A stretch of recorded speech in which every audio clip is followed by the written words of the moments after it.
নমস্কার, আশা করি সকলে ভালো আছেন। লাভলি ফুডিং গ্রুপে আপনাদের সবাইকে স্বাগতম। তো নতুন দারুণ একটি ভিডিও নিয়ে এলাম, আশা করি ভালো লাগবে। অনেকের আবার ভালো নাও লাগতে পারে, যাদের ভালো লাগবে তারাই দেখবেন, যাদের ভালো না লাগবে তারা সত্যি কথা বলতে স্কিপ করে দেবেন। আজকে নিয়েছি এই তো একটা মাংস, আর এই মাংসটা হলো গোদো, বরাহু বা শূকরের মাংস। তো এখানে মা এইগুলো গুনে রাখছে কয় পিস আসলে পিঠ দিয়েছে। আর এই পিঠগুলোতে দেখতেই পাচ্ছেন যে লোম আছে এখনও। তো এগুলো আমাদের সুন্দর করে পরিষ্কার করে নিতে হবে। তো এই পরিষ্কার করাটা খুবই ঝামেলার বিষয়। তো দেখবেন মা কীভাবে সুন্দর করে পরিষ্কার করে নিয়ে আসে। আর এই যে মাংস আর হাড্ডি, অনেক লোম রয়েছে এই মাংসতে, এখন এগুলো সুন্দর করে বেছে নিতে হবে। তার আগে এই যে পিঠগুলো দেখতে পাচ্ছেন, এগুলোকে মা সুন্দর করে পরিষ্কার করে নেবে। তবে আজকে একটু মাংসের ভাগটা কম হয়ে গেছে, হাড্ডি আর হলো এই পিঠের ভাগটা বেশি হয়ে গেছে, কারণ এখানে ভাগে ভাগে এই মাংসগুলো পাওয়া যায়। তো এই যে এতটুকু হয়েছে হাড্ডি আর এই তেল আর মাংস আর হলো কলিজা, এই হয়েছে 2 কিলো মাংসের মধ্যে মাংস। আর এই হচ্ছে পিঠ। তো মা দেখতেই পাচ্ছেন কিছু পিঠ বেছে নিয়েছে, ও পরিষ্কার করে নিয়েছে। এই যে এভাবে বটির সাহায্যে চেপে চেপে পরিষ্কার করতে হয়, কিন্তু তার আগে কিছু প্রসেসিং করতে হয় এই মাংসগুলোর। এই যে কড়াইতে জল দিয়ে মা একটা পিঠ দিয়ে দিয়েছে, হালকা পরিমাণে পিছনে সিদ্ধ হয়ে যাবে। এই যে সুন্দর করে নাড়াচাড়া করে এই পিঠ উপর সুন্দর করে নেবে, আর দেখেও নিচ্ছে যে এই লোমগুলো উঠবে কিনা। তো এটা হয়ে গেছে। তো মা এবার এটাকে সুন্দর করে হাত দিয়ে একটু বেছে নেবে, তারপরে বটির সাহায্যে বাকিটা এই কালো অংশটা পরিষ্কার করে নেবে। এই যে দেখেন এভাবেই পরিষ্কার করে নিই আমরা। আর এই কালোটা এমনভাবে পরিষ্কার করে ফেলে দেবে, একটুখানি কালো থাকবে না। এই যে এভাবে চেপে চেপে ধরে সব পরিষ্কার করে নেবে। এভাবে যতগুলো পিঠ আছে সবগুলো পিঠ এভাবেই পরিষ্কার করে নেবে।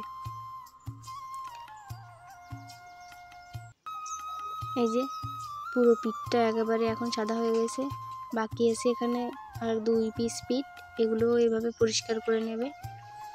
আর এই পিঠগুলো পরিষ্কার করে সুন্দর করে এগুলো ধুয়ে নিয়ে আসতে হবে। আসলে এই পিঠগুলোতে শুধুমাত্র তেল দ্বারা ভর্তি, সব এই প্রত্যেকটা পিঠ আসলেই তেল। আর এই তেলের কারণে এই পিঠগুলো অনেক পুর হয়ে গেছে, অনেকটা পুর। আর এই তো মা সুন্দর করে সব ধুয়ে নিয়ে আসছে, পরিষ্কার করে নিয়ে আসছে সুন্দর। এখন শুধুমাত্র দেখতেই পাচ্ছেন এই লোমগুলো রয়েছে ছোট ছোট, এই লোমগুলোর জন্য এখন মা আর একটা প্রসেসিংয়ের মাধ্যমে এই লোমগুলোকে সুন্দর করে ছাড়িয়ে নেবে, গা থেকে আগুন দিয়ে পুড়িয়ে নেবে। পিঠগুলো কতটা পুর। তো মা চলে এসে এবার সুন্দর করে এই যে শিকটা ঢুকায় নেবে মাংসের ভিতর, এভাবে সুন্দর করে বের করে দুপাশ দিয়ে বের করে এবার এটাকে আগুনের সাহায্যে বাকি যে লোমগুলো ছিল পুড়িয়ে নেবে। এভাবে পুড়িয়ে নিলে ভিতরে যে লোমগুলো থাকে সেগুলোও পুড়ে যায় আগুনের তাপে। হয়তো মনে হচ্ছে দেখে খুবই কষ্ট, সত্যি খুবই কষ্ট, কিন্তু খাওয়ার পরে আপনার মনেই হবে না যে কতটা কষ্ট ছিল আর কতটা সুস্বাদু হয়েছে খেতে।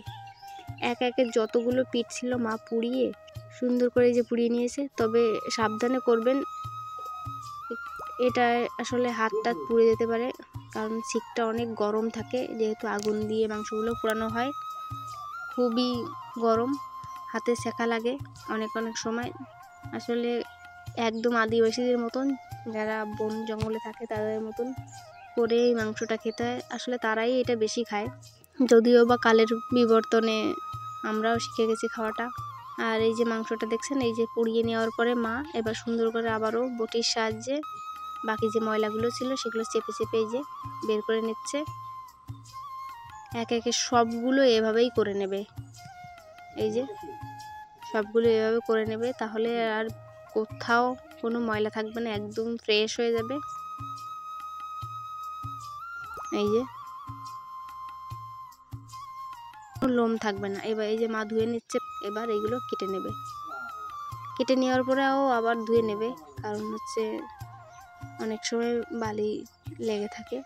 এই তো এই যে সুন্দর সুন্দর করে পিস করে নিচ্ছে।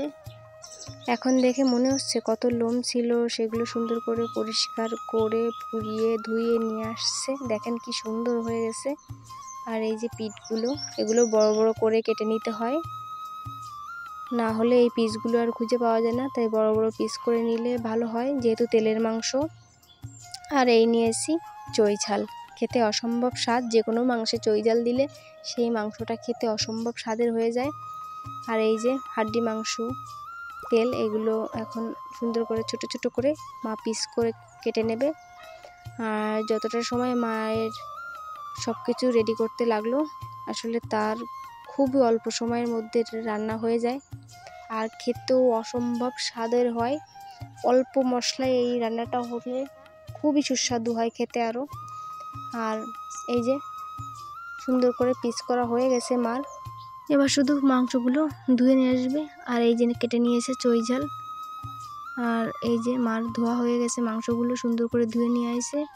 আর 2 ভাগে ভাগ করেও নেওয়া হয়ে গেছে, যেহেতু 2 কিলো মাংস। তাই পিঠ, হাড়, তারপরে মাংস সুন্দর করে 2 ভাগে ভাগ করে আজকে 1 ভাগ রান্না করবে, আর আগামী দিন 1 ভাগ রান্না করবে। তাই সুন্দর করে ভাগ করে নিচ্ছে, এতে করে সমান সমান ভাগ হয়। আর এই যে চই ঝালও দিয়ে নিল মা, যেটুকু আজকে রান্না করবে। আর বাকি প্লেটেরটুকু সুন্দর করে হলুদ, নুন আর তেল দিয়ে সুন্দর করে ভেজে রেখে দেবে, যাতে নষ্ট না হয়ে যায়। আজকে রান্নার জন্য পেঁয়াজ, রসুন, আদা সুন্দর করে ভেজে নিচ্ছে। আর এই যে ভাজা হয়ে গেছে, এটুকু রেখে দেবে। আর এই যে মশলা মিক্সড করে রেখে দিচ্ছে, এগুলো এখনই রান্না করবে। তো এইভাবে একটু ঝাঁকিয়ে নিলে ভালো হয়। এই যে হয়ে গেছে পেঁয়াজ, রসুন, আদা কুচি ভাজা। এবার এর মধ্যে দিয়ে নিল, ওই যে আগেই বললাম, খুবই অল্প মশলা দিয়ে রান্না করলে খুবই সুস্বাদু হয় খেতে। মা সুন্দর করে একটু নাড়াচাড়া করে নিল। এবার একটু জল দিল, কষিয়ে নেবে। এই জন্য পরিমাণ মতো লঙ্কার গুঁড়ি, হলুদ, ধনিয়া, জিরা গুঁড়ি দিয়ে নিল। আর দিয়ে নিল গোটা মশলা, কিছু গোটা মশলা দিয়ে নিল, লবঙ্গ, এলাচি, দারচিনি। এই তো এভাবে সুন্দর করে 2-1 বার কষিয়ে নিতে হবে। সুন্দর করে যত সুন্দর করে কষানো যাবে তত সুন্দর হবে খেতে। মার সুন্দর করে 2-1 বার কষানো হয়ে গেছে, এবার জল দিয়ে নেবে। জলও দিয়ে নিয়েছে, তবে আরেকটু জল দিয়ে নেবে। এই যে জল দিয়ে নিল। খেতে আরও বেশি স্বাদের হবে। পাতলা ঝোলের মাংসের তরকারি খুব সুস্বাদু হয় খেতে। এই যে ঝোলও ফুটে গেছে, মা পরিমাণ মতো নুন দিয়ে নিয়েছে। আর এই তো হয়ে গেছে আমাদের মাংস। মা জিরে ফোড়ন, মানে জিরে তেলের উপরেও দিয়ে নেওয়া হয়ে গেছে। একদম পুরোপুরি রেডি আমাদের মাংসটা। দেখেন কি সুন্দর হয়েছে কালার, আর চারিদিকে একটু সুন্দর মাংসের গন্ধ বেরিয়ে গেছে। অপূর্ব স্বাদের হয়েছে খেতে, অসম্ভব সুন্দর একটা খাবার যদি রান্না করা যায় তাহলে। হয়ে গেছে, এবার নামিয়ে নিল মা। এই যে দেখেন কি সুন্দর হয়েছে। যদিও বা আজকে একটু ঝোলের পরিমাণ কম হয়ে গেছে, একটু গ্রেভি গ্রেভি হয়ে গেছে বেশি, তবে ঝোল খেতে খুব সুন্দর লাগে। আর আমাদের ভিডিওগুলো ভালো খারাপ যাই হোক অবশ্যই বলবেন কেমন হলো। এত স্বাদ হয়েছে যে কি আমার খাওয়ার মাঝখানেও ভিডিও করতে হলো।